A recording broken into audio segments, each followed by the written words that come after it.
Hello friend, स्वागत है आपका अपने चैनल आज क्लास में। आज की इस वीडियो में भौतिकी के काफी महत्वपूर्ण 50 ऑब्जेक्टिव प्रश्न हम आपको बताएंगे। ये जो 50 ऑब्जेक्टिव प्रश्न है ये आपके बोर्ड परीक्षा के लिए काफी महत्वपूर्ण है और इस 50 ऑब्जेक्टिव प्रश्न को अगर आप अच्छी तरीके से पढ़ लेते हैं, याद कर लेते हैं तो फाइनल बोर्ड परीक्षा में भौतिकी से आपका एक भी प्रश्न नहीं छूटेगा, ये हमारा गारंटी है। तो वीडियो को प्लीज आप लोग शुरू से लेके अंत तक देखिएगा और इसमें से जो भी प्रश्न आपको याद ना हो तो प्लीज आप लोग उसे नोटबुक पे लिख के जरूर याद कर लीजिएगा। और चैनल को अभी तक आप सब्सक्राइब नहीं किए हैं तो चैनल को सब्सक्राइब कर लीजिएगा और सब्सक्राइब करने के बाद एक बेल आइकन आता है तो बेल आइकन को दबा के ऑल पे कर लीजिएगा ताकि जब भी लाइव क्लास हो तो आपके पास नोटिफिकेशन पहुंचता रहे। तो आइए शुरू करते हैं पहले नंबर प्रश्न से। तो पहला नंबर प्रश्न है कि विद्युत धारा का एसआई मात्रक क्या होता है। ए ऑप्शन है एम्पियर, बी ऑप्शन है वोल्ट, सी ऑप्शन है जूल, डी ऑप्शन है ओम। काफी महत्वपूर्ण प्रश्न है। यहाँ पे आपको बताना है कि विद्युत धारा का एसआई मात्रक क्या होता है। तो विद्युत धारा का एसआई मात्रक एम्पियर होता है, इसे आपको याद रखना है। यहाँ पे ए ऑप्शन बिल्कुल ही सही हो जाएगा। एक प्रश्न ये भी पूछा जाता है कि विद्युत विभव का एसआई मात्रक क्या होता है। तो विद्युत विभव का एसआई मात्रक वोल्ट होता है, तो इसे भी साथ में आपको याद रखना है। आइए देखते हैं अगला प्रश्न। दो नंबर प्रश्न है कि जिससे विद्युत धारा प्रवाहित नहीं होता है उसे क्या कहते हैं। ए ऑप्शन है चालक पदार्थ, बी ऑप्शन है विद्युत रोधी पदार्थ, सी ऑप्शन है दोनों, डी ऑप्शन है इनमें से कोई नहीं। तो यहाँ पे आपको बताना है कि जिससे विद्युत धारा प्रवाहित नहीं होता है उसे क्या कहते हैं। तो उसे विद्युत रोधी पदार्थ कहते हैं, इसे आपको याद रखना है। यहाँ पे बी ऑप्शन बिल्कुल ही सही हो जाएगा। और जिससे विद्युत धारा प्रवाहित होता है उसे चालक पदार्थ कहते हैं, तो ये भी साथ में आपको याद रखना है। आइए देखते हैं अगला प्रश्न। तीन नंबर प्रश्न है कि ऊर्जा का एसआई मात्रक क्या होता है। ए ऑप्शन है कैलोरी, बी ऑप्शन है जूल, सी ऑप्शन है ताप, डी ऑप्शन है इनमें से कोई नहीं। काफी महत्वपूर्ण प्रश्न है ये आपके बोर्ड परीक्षा के लिए। यहाँ पे आपको बताना है कि ऊर्जा का एसआई मात्रक क्या होता है। तो ऊर्जा का एसआई मात्रक जूल होता है, इसे आपको याद रखना है। यहाँ पे बी ऑप्शन बिल्कुल ही सही हो जाएगा। ये देखते हैं अगला प्रश्न। चार नंबर प्रश्न है निम्न में से किसका अर्थ जल होता है। ए ऑप्शन है पेट्रो का, बी ऑप्शन है हर्बो का, सी ऑप्शन है नाइट्रो का, डी ऑप्शन है हाइड्रो का। काफी महत्वपूर्ण प्रश्न है ये भी आपके बोर्ड परीक्षा के लिए। यहाँ पे आपको बताना है कि निम्न में से किसका अर्थ जल होता है। तो हाइड्रो का अर्थ जल होता है, इसे आपको याद रखना है। यहाँ पे डी ऑप्शन बिल्कुल ही सही हो जाएगा। ये देखते हैं अगला प्रश्न। पांच नंबर प्रश्न है कि परिपथ में विभवांतर किससे मापा जाता है। ए ऑप्शन है ए मीटर से, बी ऑप्शन है वोल्ट मीटर से, सी ऑप्शन है दोनों से, डी ऑप्शन है इनमें से कोई नहीं। तो यहाँ पे आपको बताना है कि परिपथ में विभवांतर किससे मापा जाता है। तो परिपथ में विभवांतर वोल्ट मीटर से मापा जाता है, इसे आपको याद रखना है। यहाँ पे बी ऑप्शन बिल्कुल ही सही हो जाएगा। और परिपथ में विद्युत धारा को किससे मापा जाता है। तो ए मीटर से मापा जाता है, तो इसे भी साथ में आपको याद रखना है। काफी महत्वपूर्ण 50 ऑब्जेक्टिव प्रश्न हैं और इस 50 ऑब्जेक्टिव प्रश्न को अगर आप अच्छी तरीके से पढ़ लेते हैं, याद कर लेते हैं तो फाइनल बोर्ड परीक्षा में फिजिक्स से आपका एक भी प्रश्न नहीं छूटेगा, ये हमारा गारंटी है। तो वीडियो को प्लीज आप लोग शुरू से लेके अंत तक देखिएगा और वीडियो को लाइक नहीं किए तो प्लीज आप लोग वीडियो को लाइक भी कर दीजिएगा। ये देखते हैं अगला प्रश्न। 6 नंबर प्रश्न है इसमें से चुंबकीय पदार्थ कौन सा है। ए ऑप्शन है कागज, बी ऑप्शन है प्लास्टिक, सी ऑप्शन है लोहा, डी ऑप्शन है पीतल। तो इसमें से आपको बताना है कि कौन चुंबकीय पदार्थ है। तो जो लोहा होता है ये चुंबकीय पदार्थ होता है, इसे आपको याद रखना है। यहाँ पे सी ऑप्शन बिल्कुल ही सही हो जाएगा। और लोहा धातु होता है तो ये भी साथ में आपको याद रखना है। आइए देखते हैं अगला प्रश्न 7 नंबर प्रश्न है कि इलेक्ट्रॉन पर आवेश कितना होता है। काफी महत्वपूर्ण प्रश्न है ये आपके बोर्ड परीक्षा के लिए। यहाँ पे आपको बताना है कि इलेक्ट्रॉन पर कितना आवेश होता है। तो इलेक्ट्रॉन पे 1.6 × 10⁻⁻19 कूलम्ब आवेश होता है, इसे आपको याद रखना है। यहाँ पे ए ऑप्शन बिल्कुल ही सही हो जाएगा। और आवेश का ऐसा मात्रक क्या होता है, कूलम्ब होता है, तो ये भी साथ में आपको याद रखना है। आइए देखते हैं अगला प्रश्न 8 नंबर प्रश्न है कि मानव नेत्र में कौन सा लेंस होता है। ए ऑप्शन है उत्तल लेंस, बी ऑप्शन है अवतल लेंस, सी ऑप्शन है बेलनाकार लेंस, डी ऑप्शन है समतल लेंस। तो यहाँ पे आपको बताना है कि मानव नेत्र में कौन सा लेंस होता है। तो मानव नेत्र में उत्तल लेंस होता है, इसे आपको याद रखना है। यहाँ पे ए ऑप्शन बिल्कुल ही सही हो जाएगा। ये देखते हैं अगला प्रश्न 9 नंबर प्रश्न है कि तारे क्यों टिमटिमाते हैं। ए ऑप्शन है वायुमंडलीय अपवर्तन के कारण, बी ऑप्शन है वर्ण विक्षेपण के कारण, सी ऑप्शन है प्रकाश के प्रकीर्णन के कारण, डी ऑप्शन है इनमें से कोई नहीं। तो यहाँ पे आपको बताना है कि तारे क्यों टिमटिमाते हैं। तो तारे वायुमंडलीय अपवर्तन के कारण टिमटिमाते हैं, इसे आपको याद रखना है। यहाँ पे ए ऑप्शन बिल्कुल ही सही हो जाएगा। एक प्रश्न ये भी पूछा जाता है कि आकाश का रंग नीला किसके कारण से होता है। तो प्रकाश के प्रकीर्णन के कारण से होता है, तो ये भी साथ में आपको याद रखना है। आइए देखते हैं अगला प्रश्न 10 नंबर प्रश्न है कि किसका उष्मीय मान सबसे ज्यादा होता है। ए ऑप्शन है गोबर गैस का, बी ऑप्शन है लकड़ी का, सी ऑप्शन है एलपीजी का, डी ऑप्शन है किरोसिन का। तो यहाँ पे आपको बताना है कि किसका उष्मीय मान सबसे ज्यादा होता है। तो एलपीजी का उष्मीय मान सबसे ज्यादा होता है, इसे आपको याद रखना है। यहाँ पे सी ऑप्शन बिल्कुल ही सही हो जाएगा। और एलपीजी का पूरा नाम क्या होता है, तो लिक्विफाइड पेट्रोलियम गैस होता है, तो ये भी साथ में आपको याद रखना है। आइए देखते हैं अगला प्रश्न 11 नंबर प्रश्न है कि वायुमंडल में किस रंग का प्रकीर्णन अधिक होता है। ए ऑप्शन है नीले रंग का, बी ऑप्शन है पीला रंग का, सी ऑप्शन है लाल रंग का, डी ऑप्शन है काला रंग का। तो यहाँ पे आपको बताना है कि वायुमंडल में किस रंग का प्रकीर्णन अधिक होता है। तो वायुमंडल में नीला रंग का प्रकीर्णन सबसे अधिक होता है, इसे आपको याद रखना है, इसीलिए आकाश नीला दिखाई देता है। तो यहाँ पे ए ऑप्शन बिल्कुल ही सही हो जाएगा। ये देखते हैं अगला प्रश्न 12 नंबर प्रश्न है कि किसमें धन या ऋण आवेश नहीं होता है। ए ऑप्शन है बैटरी में, बी ऑप्शन है एमीटर में, सी ऑप्शन है कुंडली में, डी ऑप्शन है वोल्ट मीटर में। काफी महत्वपूर्ण प्रश्न है ये आपके बोर्ड परीक्षा के लिए। यहाँ पे आपको बताना है कि निम्न में से किसमें धन या ऋण आवेश नहीं होता है। तो कुंडली में नहीं होता है, इसे आपको याद रखना है। यहाँ पे सी ऑप्शन बिल्कुल ही सही हो जाएगा। ये देखते हैं अगला प्रश्न 13 नंबर प्रश्न है कि प्रकाश के अपवर्तन के कितने नियम हैं। ए ऑप्शन है 1, बी ऑप्शन है 2, सी ऑप्शन है 3, डी ऑप्शन है 4। तो यहाँ पे आपको बताना है कि प्रकाश के अपवर्तन के कितने नियम हैं। तो प्रकाश के अपवर्तन के 2 नियम है, तो इसे आपको याद रखना है। यहाँ पे बी ऑप्शन बिल्कुल ही सही हो जाएगा। एक प्रश्न ये भी पूछा जाता है कि प्रकाश के परावर्तन के कितने नियम होते हैं। तो प्रकाश के परावर्तन के 2 ही नियम होते हैं, तो ये भी साथ में आपको याद रखना है। आइए देखते हैं अगला प्रश्न 14 नंबर प्रश्न है कि नेत्रदान में नेत्र का कौन सा भाग दान में दिया जाता है। ए ऑप्शन है रेटिना,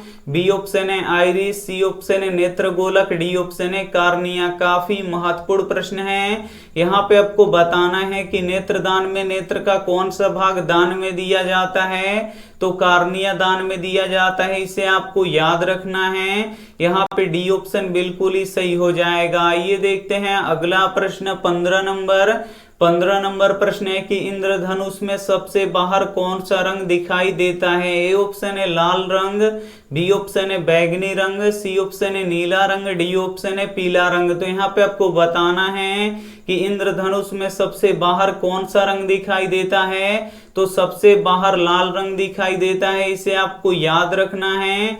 यहाँ पे ये ऑप्शन बिल्कुल ही सही हो जाएगा। एक प्रश्न ये भी पूछा जाता है कि इंद्रधनुष में सबसे अंदर कौन सा रंग दिखाई देता है, तो सबसे अंदर बैगनी रंग दिखाई देता है, तो ये भी साथ में आपको याद रखना है। काफी महत्वपूर्ण 50 ऑब्जेक्टिव प्रश्न हैं और इस 50 ऑब्जेक्टिव प्रश्न को अगर आप अच्छी तरीके से पढ़ लेते हैं, याद कर लेते हैं, तो फाइनल बोर्ड परीक्षा में भौतिकी से आपका एक भी प्रश्न नहीं छूटेगा, ये हमारा गारंटी है। तो वीडियो को प्लीज आप लोग शुरू से लेके अंत तक देखिएगा और वीडियो को लाइक नहीं किए हैं तो प्लीज आप लोग वीडियो को लाइक भी कर दीजिएगा। आइए देखते हैं अगला प्रश्न 16 नंबर प्रश्न है कि एक प्रिज्म कितने सतहों से घिरा होता है। ए ऑप्शन है 5, बी ऑप्शन है 7, सी ऑप्शन है 6, डी ऑप्शन है 3। तो यहाँ पे आपको बताना है कि एक प्रिज्म कितने सतहों से घिरा होता है, तो एक प्रिज्म 5 सतहों से घिरा होता है, इसे आपको याद रखना है। यहाँ पे ए ऑप्शन बिल्कुल ही सही हो जाएगा। और प्रिज्म का अपवर्तन कोण कितने डिग्री का होता है, तो प्रिज्म का अपवर्तन कोण 60 डिग्री का होता है, तो ये भी साथ में आपको याद रखना है। आइए देखते हैं अगला प्रश्न 17 नंबर प्रश्न है कि विद्युत धारा उत्पन्न करने वाली युक्ति को क्या कहते हैं। ए ऑप्शन है एमीटर, बी ऑप्शन है मीटर, सी ऑप्शन है जनित्र, डी ऑप्शन है वोल्ट मीटर। काफी महत्वपूर्ण प्रश्न है ये आपके बोर्ड परीक्षा के लिए। यहाँ पे आपको बताना है कि विद्युत धारा उत्पन्न करने वाली युक्ति को क्या कहते हैं, तो जनित्र कहते हैं, इसे आपको याद रखना है। यहाँ पे सी ऑप्शन बिल्कुल ही सही हो जाएगा। ये देखते हैं अगला प्रश्न 18 नंबर प्रश्न है कि चंद्रमा पे खड़े व्यक्ति को आकाश कैसा दिखाई देता है। ए ऑप्शन है लाल, बी ऑप्शन है नीला, सी ऑप्शन है पीला, डी ऑप्शन है काला। काफी महत्वपूर्ण प्रश्न है ये आपके बोर्ड परीक्षा के लिए।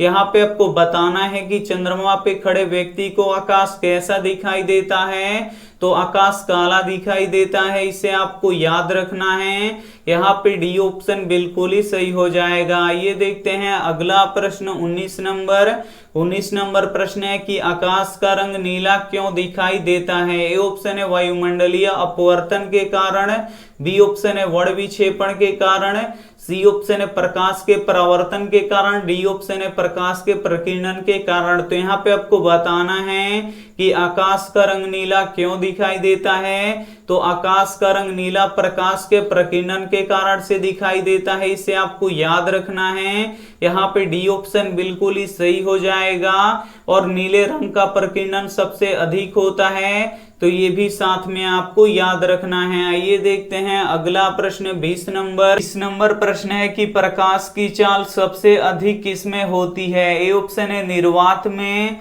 बी ऑप्शन है जल में, सी ऑप्शन है हीरा में, डी ऑप्शन है कांच में। तो यहाँ पे आपको बताना है कि प्रकाश की चाल सबसे अधिक किसमें होती है, तो प्रकाश की चाल सबसे अधिक निर्वात में होती है, इसे आपको याद रखना है। यहाँ पे ए ऑप्शन बिल्कुल ही सही हो जाएगा। और निर्वात में प्रकाश की चाल कितनी होती है, तो 3 लाख किलोमीटर पर सेकेंड होता है, तो इसे भी साथ में आपको याद रखना है। आइए देखते हैं अगला प्रश्न 21 नंबर प्रश्न है कि पानी का अपवर्तनांक कितना होता है। ए ऑप्शन है 1.44, बी ऑप्शन है 1.33, सी ऑप्शन है 1.50, डी ऑप्शन है 1.71। तो यहाँ पे आपको बताना है कि पानी का अपवर्तनांक कितना होता है, तो पानी का अपवर्तनांक 1.33 होता है, इसे आपको याद रखना है। यहाँ पे बी ऑप्शन बिल्कुल ही सही हो जाएगा। एक प्रश्न ये भी पूछा जाता है कि हीरा का अपवर्तनांक कितना होता है, तो हीरा का अपवर्तनांक 2.42 होता है, तो ये भी साथ में आपको याद रखना है। आइए देखते हैं अगला प्रश्न 22 नंबर प्रश्न है कि विद्युत बल्ब में कौन सा गैस भरा जाता है। ए ऑप्शन है निष्क्रिय गैस, बी ऑप्शन है ऑक्सीजन गैस, सी ऑप्शन है कार्बन डाइऑक्साइड, डी ऑप्शन है इनमें से कोई नहीं। तो यहाँ पे आपको बताना है कि विद्युत बल्ब में कौन सा गैस भरा जाता है, तो विद्युत बल्ब में निष्क्रिय गैस भरा जाता है, इसे आपको याद रखना है। यहाँ पे ए ऑप्शन बिल्कुल ही सही हो जाएगा। एक प्रश्न ये भी पूछा जाता है कि विद्युत बल्ब का फिलामेंट किसका बना होता है, तो ये टंगस्टन का बना होता है, तो ये भी साथ में आपको याद रखना है। आइए देखते हैं अगला प्रश्न 23 नंबर प्रश्न है कि पानी से भरी हुई बाल्टी में रखा हुआ छड़ मुड़ा हुआ प्रतीत होता है किसके कारण। ए ऑप्शन है प्रकाश का अपवर्तन के कारण, बी ऑप्शन है प्रकाश का परावर्तन के कारण, सी ऑप्शन है प्रकाश का प्रकीर्णन के कारण, डी ऑप्शन है प्रकाश का विवर्तन के कारण। तो यहाँ पे आपको बताना है कि पानी से भरी हुई बाल्टी में रखा हुआ छड़ मुड़ा हुआ प्रतीत होता है तो किसके कारण, तो प्रकाश के अपवर्तन के कारण ये होता है, इसे आपको याद रखना है। यहाँ पे ए ऑप्शन बिल्कुल ही सही हो जाएगा। ये देखते हैं अगला प्रश्न 24 नंबर प्रश्न है कि लेंस की क्षमता का एसआई मात्रक क्या होता है। ए ऑप्शन है डायोप्टर, बी ऑप्शन है मीटर, सी ऑप्शन है फोकस, डी ऑप्शन है एमीटर। काफी महत्वपूर्ण प्रश्न है ये आपके बोर्ड परीक्षा के लिए। यहाँ पे आपको बताना है कि लेंस के क्षमता का एसआई मात्रक क्या होता है, तो लेंस के क्षमता का एसआई मात्रक डायोप्टर होता है, इसे आपको याद रखना है। यहाँ पे ए ऑप्शन बिल्कुल ही सही हो जाएगा और डायोप्टर को डी से सूचित किया जाता है, तो ये भी साथ में आपको याद रखना है। आइए देखते हैं अगला प्रश्न 25 नंबर प्रश्न है कि लेंस बनाने में किसका प्रयोग नहीं किया जाता है। ए ऑप्शन है मिट्टी का, बी ऑप्शन है प्लास्टिक का, सी ऑप्शन है पानी का, डी ऑप्शन है कांच का। काफी महत्वपूर्ण प्रश्न है ये आपके बोर्ड परीक्षा के लिए। यहाँ पे आपको बताना है कि लेंस बनाने में किसका प्रयोग नहीं किया जाता है, तो मिट्टी का प्रयोग नहीं किया जाता है, इसे आपको याद रखना है। यहाँ पे ये ऑप्शन बिल्कुल ही सही हो जाएगा। ये देखते हैं अगला प्रश्न 26 नंबर प्रश्न है कि विद्युत फ्यूज किस पे कार्य करता है। ए ऑप्शन है ऊष्मीय प्रभाव पे, बी ऑप्शन है तापीय प्रभाव पे, सी ऑप्शन है दोनों पे, डी ऑप्शन है इनमें से कोई नहीं। तो यहाँ पे आपको बताना है कि विद्युत फ्यूज किस पे कार्य करता है, तो विद्युत फ्यूज ऊष्मीय प्रभाव पे कार्य करता है, इसे आपको याद रखना है। यहाँ पे ये ऑप्शन बिल्कुल ही सही हो जाएगा। और विद्युत फ्यूज किससे मिलकर बना होता है, तो ये शीशा और टीन से मिलकर बना होता है, तो ये भी साथ में आपको याद रखना है। आइए देखते हैं अगला प्रश्न 27 नंबर प्रश्न है कि उत्तल लेंस का फोकस कैसी होती है। ए ऑप्शन है धनात्मक,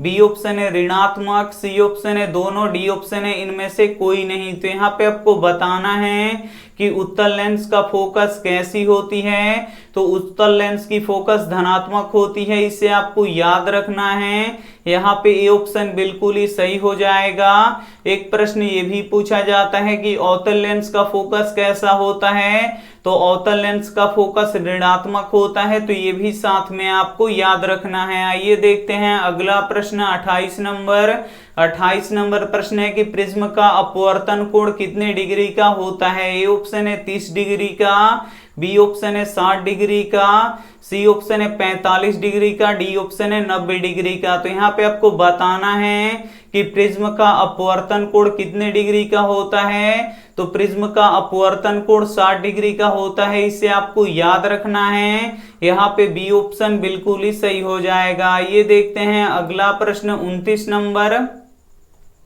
29 नंबर प्रश्न है कि प्रतिबिंब के ऊंचाई तथा वस्तु के ऊंचाई के अनुपात को क्या कहते हैं। ए ऑप्शन है फोकस, बी ऑप्शन है ध्रुव, सी ऑप्शन है आवर्धन, डी ऑप्शन है वक्रता केंद्र। तो यहाँ पे आपको बताना है कि प्रतिबिंब के ऊंचाई तथा वस्तु के ऊंचाई के अनुपात को क्या कहते हैं, तो आवर्धन कहते हैं, इसे आपको याद रखना है। यहाँ पे सी ऑप्शन बिल्कुल ही सही हो जाएगा। और आवर्धन का कोई भी ऐसा ही मात्रक नहीं होता है, ये मात्रक विहीन होता है, तो ये भी साथ में आपको याद रखना है। आइए देखते हैं अगला प्रश्न 30 30 नंबर प्रश्न है कि कार्य करने की क्षमता को क्या कहते हैं। ए ऑप्शन है बल, बी ऑप्शन है शक्ति, सी ऑप्शन है ऊर्जा, डी ऑप्शन है ईंधन। तो यहाँ पे आपको बताना है कि कार्य करने की क्षमता को क्या कहते हैं। तो कार्य करने की क्षमता को ऊर्जा कहते हैं, इसे आपको याद रखना है। यहाँ पे सी ऑप्शन बिल्कुल ही सही हो जाएगा। ये देखते हैं अगला प्रश्न 31 नंबर। 31 नंबर प्रश्न है कि प्रकाश के अपवर्तन के दूसरे नियम को क्या कहते हैं। ए ऑप्शन है न्यूटन के नियम, बी ऑप्शन है स्नेल का नियम, सी ऑप्शन है परावर्तन के नियम, डी ऑप्शन है मेंडल का नियम। काफी महत्वपूर्ण प्रश्न है ये आपके बोर्ड परीक्षा के लिए। यहाँ पे आपको बताना है कि प्रकाश के अपवर्तन के दूसरे नियम को क्या कहते हैं। तो स्नेल का नियम कहते हैं, इसे आपको याद रखना है। यहाँ पे बी ऑप्शन बिल्कुल ही सही हो जाएगा। ये देखते हैं अगला प्रश्न 32 नंबर। 32 नंबर प्रश्न है कि टिंडल प्रभाव प्रकाश के कौन सी परिघटना को दर्शाता है। ए ऑप्शन है प्रकाश का परावर्तन, बी ऑप्शन है प्रकाश का अपवर्तन, सी ऑप्शन है प्रकाश का विवर्तन, डी ऑप्शन है प्रकाश का प्रकीर्णन। तो यहाँ पे आपको बताना है कि टिंडल प्रभाव प्रकाश के कौन सी परिघटना को दर्शाता है। तो प्रकाश का प्रकीर्णन को दर्शाता है, इसे आपको याद रखना है। यहाँ पे डी ऑप्शन बिल्कुल ही सही हो जाएगा। काफी महत्वपूर्ण 50 ऑब्जेक्टिव प्रश्न है और इस 50 ऑब्जेक्टिव प्रश्न को अगर आप अच्छी तरीके से पढ़ लेते हैं, याद कर लेते हैं, तो फाइनल बोर्ड परीक्षा में भौतिकी से आपका एक भी प्रश्न नहीं छूटेगा, ये हमारा गारंटी है। तो वीडियो को प्लीज आप लोग शुरू से लेके अंत तक देखिएगा और वीडियो को लाइक नहीं किए हैं तो प्लीज आप लोग वीडियो को लाइक भी कर दीजिएगा। ये देखते हैं अगला प्रश्न 33 नंबर। 33 नंबर प्रश्न है कि मेघमरीचिका किस कारण से बनता है। ए ऑप्शन है वायुमंडलीय अपवर्तन के कारण से, बी ऑप्शन है प्रकाश के पूर्ण आंतरिक परावर्तन के कारण से, सी ऑप्शन है प्रकाश का प्रकीर्णन के कारण से, डी ऑप्शन है प्रकाश के परावर्तन के कारण से। तो यहाँ पे आपको बताना है कि मेघमरीचिका किस कारण से बनता है। तो प्रकाश के पूर्ण आंतरिक परावर्तन के कारण से बनता है, इसे आपको याद रखना है। काफी महत्वपूर्ण प्रश्न है। यहाँ पे बी ऑप्शन बिल्कुल ही सही हो जाएगा। ये देखते हैं अगला प्रश्न 34 नंबर। 34 नंबर प्रश्न है कि चुंबक के कितने ध्रुव होते हैं। ए ऑप्शन है 2, बी ऑप्शन है 3, सी ऑप्शन है 4, डी ऑप्शन है 5। तो यहाँ पे आपको बताना है कि चुंबक के कितने ध्रुव होते हैं। तो चुंबक के 2 ध्रुव होते हैं, इसे आपको याद रखना है। यहाँ पे ए ऑप्शन बिल्कुल ही सही हो जाएगा। पहला होता है उत्तरी ध्रुव और दूसरा होता है दक्षिणी ध्रुव। तो ये भी साथ में आपको याद रखना है। आइए देखते हैं अगला प्रश्न 35 नंबर। 35 नंबर प्रश्न है कि चुंबकीय प्रेरण का खोज किसने किया। ए ऑप्शन है फैराडे ने, बी ऑप्शन है मैक्सवेल ने, सी ऑप्शन है एम्पियर ने, डी ऑप्शन है फ्लेमिंग ने। तो यहाँ पे आपको बताना है कि चुंबकीय प्रेरण का खोज किसने किया। तो फैराडे ने किया, इसे आपको याद रखना है। काफी महत्वपूर्ण प्रश्न है। यहाँ पे ए ऑप्शन बिल्कुल ही सही हो जाएगा। ये देखते हैं अगला प्रश्न 36 नंबर। 36 नंबर प्रश्न है कि विद्युत जनित्र किस सिद्धांत पे कार्य करता है। ए ऑप्शन है प्रेरित विद्युत धारा पर, बी ऑप्शन है ऊष्मीय प्रभाव पर, सी ऑप्शन है रासायनिक प्रभाव पर, डी ऑप्शन है विद्युत चुंबकीय प्रेरण पर। तो यहाँ पे आपको बताना है कि विद्युत जनित्र किस सिद्धांत पे कार्य करता है। तो विद्युत चुंबकीय प्रेरण के सिद्धांत पे कार्य करता है, इसे आपको याद रखना है। यहाँ पे डी ऑप्शन बिल्कुल ही सही हो जाएगा। ये देखते हैं अगला प्रश्न 37 नंबर। 37 नंबर प्रश्न है कि विद्युत मोटर विद्युत ऊर्जा को किस रूप में बदलता है। ए ऑप्शन है यांत्रिक ऊर्जा में, बी ऑप्शन है रासायनिक ऊर्जा में, सी ऑप्शन है ध्वनि ऊर्जा में, डी ऑप्शन है प्रकाश ऊर्जा में। तो यहाँ पे आपको बताना है कि विद्युत मोटर विद्युत ऊर्जा को किस रूप में बदलता है। तो यांत्रिक ऊर्जा में बदलता है, इसे आपको याद रखना है। यहाँ पे ए ऑप्शन बिल्कुल ही सही हो जाएगा। ये देखते हैं अगला प्रश्न 38 नंबर। 38 नंबर प्रश्न है कि ज्योति तीव्रता का एसआई मात्रक क्या होता है। ए ऑप्शन है कैंडेला, बी ऑप्शन है मीटर, सी ऑप्शन है केल्विन, डी ऑप्शन है एम्पियर। तो यहाँ पे आपको बताना है कि ज्योति तीव्रता का एसआई मात्रक क्या होता है। तो ज्योति तीव्रता का एसआई मात्रक कैंडेला होता है, इसे आपको याद रखना है। यहाँ पे ये ऑप्शन बिल्कुल ही सही हो जाएगा। ये देखते हैं अगला प्रश्न 39 नंबर प्रश्न है कि स्विच किस तार में लगाया जाता है। ए ऑप्शन है गर्म तार में, बी ऑप्शन है ठंडा तार में, सी ऑप्शन है अर्थ तार में, डी ऑप्शन है इनमें से कोई नहीं। तो यहाँ पे आपको बताना है कि स्विच किस तार में लगाया जाता है। तो स्विच हमेशा गर्म तार में लगाया जाता है, इसे आपको याद रखना है। यहाँ पे ए ऑप्शन बिल्कुल ही सही हो जाएगा। और गर्म तार का रंग कैसा होता है, तो लाल होता है, तो ये भी साथ में आपको याद रखना है। आइए देखते हैं अगला प्रश्न 40 नंबर प्रश्न है कि चुंबकीय क्षेत्र रेखा किस ध्रुव से निकलता है। ए ऑप्शन है उत्तरी ध्रुव से, बी ऑप्शन है दक्षिणी ध्रुव से, सी ऑप्शन है किसी भी ध्रुव से निकल सकता है, डी ऑप्शन है इनमें से कोई नहीं।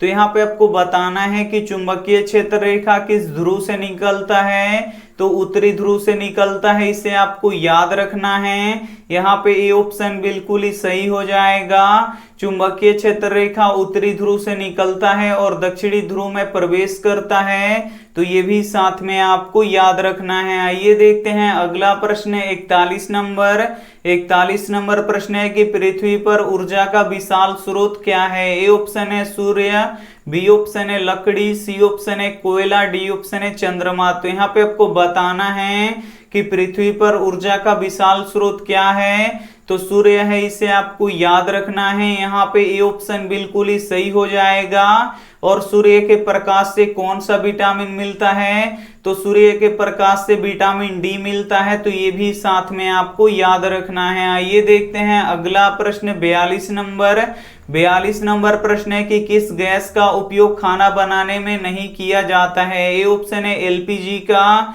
बी ऑप्शन है गोबर गैस का, सी ऑप्शन है सीएनजी का, डी ऑप्शन है इनमें से कोई नहीं। तो यहाँ पे आपको बताना है कि किस गैस का उपयोग खाना बनाने में नहीं किया जाता है। तो सीएनजी का प्रयोग खाना बनाने में नहीं किया जाता है, इसे आपको याद रखना है। यहाँ पे सी ऑप्शन बिल्कुल ही सही हो जाएगा। सीएनजी का उपयोग कहाँ पे होता है, तो वाहनों में ईंधन के रूप में होता है, इसे आपको याद रखना है। और सीएनजी का पूरा नाम कंप्रेस्ड नेचुरल गैस है, तो ये भी साथ में आपको याद रखना है। आइए देखते हैं अगला प्रश्न 43 नंबर प्रश्न है कि वो कौन सी धारा है जिसका मान बदलते रहता है। ए ऑप्शन है दिष्ट धारा, बी ऑप्शन है प्रत्यावर्ती धारा, सी ऑप्शन है दोनों, डी ऑप्शन है इनमें से कोई नहीं। तो यहाँ पे आपको बताना है कि वो कौन सी धारा है जिसका मान बदलते रहता है। तो प्रत्यावर्ती धारा का मान बदलते रहता है, इसे आपको याद रखना है। यहाँ पे बी ऑप्शन बिल्कुल ही सही हो जाएगा। और दिष्ट धारा का मान नहीं बदलता है, तो ये भी साथ में आपको याद रखना है। आइए देखते हैं अगला प्रश्न 44 नंबर प्रश्न है कि प्राकृतिक गैस एक गंधहीन गैस है, इसमें गंध के लिए कौन सा अवयव मिलाया जाता है। ए ऑप्शन है मीथेन, बी ऑप्शन है मिथाइल मार्केप्टोन, सी ऑप्शन है इथाइल, डी ऑप्शन है इनमें से कोई नहीं।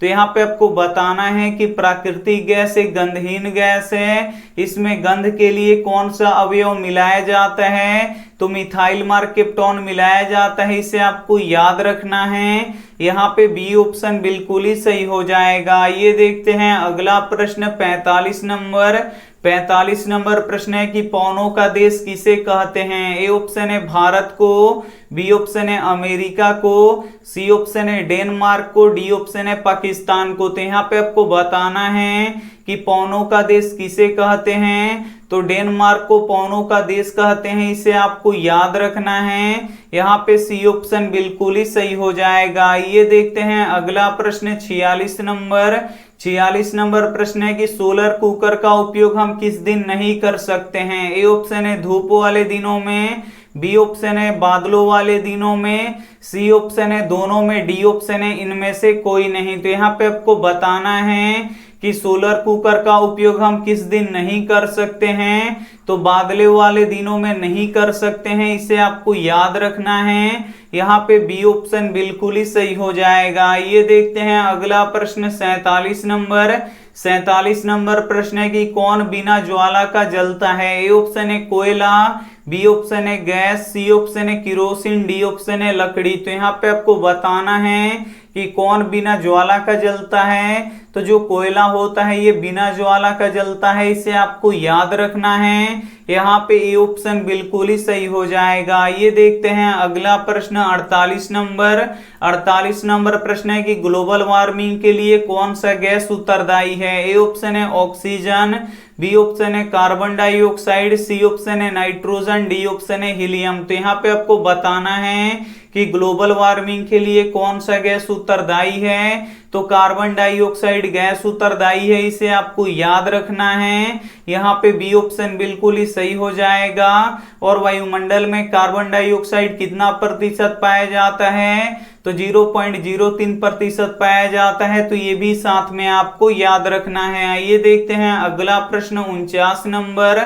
49 नंबर प्रश्न है कि नाभिकीय ऊर्जा किससे प्राप्त होता है। ए ऑप्शन है हीलियम से, बी ऑप्शन है क्रोमियम से, सी ऑप्शन है यूरेनियम से, डी ऑप्शन है एल्यूमिनियम से। तो यहाँ पे आपको बताना है कि नाभिकीय ऊर्जा किससे प्राप्त होता है। तो नाभिकीय ऊर्जा यूरेनियम से प्राप्त होता है, इसे आपको याद रखना है। यहाँ पे सी ऑप्शन बिल्कुल ही सही हो जाएगा। ये देखते हैं अगला प्रश्न 50 नंबर।